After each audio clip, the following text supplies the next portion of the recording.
By the way, with regard to your father, I went to his court when he was quite a child, but it is 40 years since I first retired into this solitude.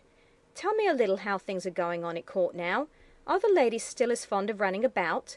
In my time they used to go on the same day to the promenade, to the assembly, to the theatre, to the ball. But how long your nose is! I cannot grow used to it. In truth, madam, answered Desire, do not say any more about my nose. It is as it is, and in what does it concern you? I am contented with it, and do not wish that it was any shorter. Every one to his taste. Oh, I perceive now I have hurt your feelings, my poor Desire, said the fairy, but I did not intend to do so. On the contrary, I am your friend, and I wish to do you a service. But notwithstanding that, I cannot help being shocked at your nose. I will not, however, mention it to you again. I will even constrain myself to think that you are snub-nosed, though in truth there are materials enough in it to make 3 reasonable noses. Desire, who had finished his supper, grew so tired of the fairy's tedious prattle about his nose that he sprang on his horse and rode away from the cavern. He continued his journey, and wherever he went, he thought that everybody was mad, for everybody talked about his nose. Nevertheless, he had been so accustomed to hear it asserted that his nose was handsome, that he could not reconcile to himself the idea that it was too long.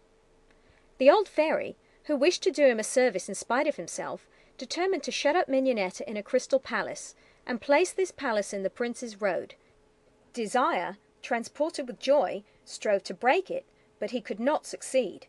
In despair, he wished to approach near it, so as at least to speak to the princess, who, on her part, stretched her hand close to the crystal wall of the palace.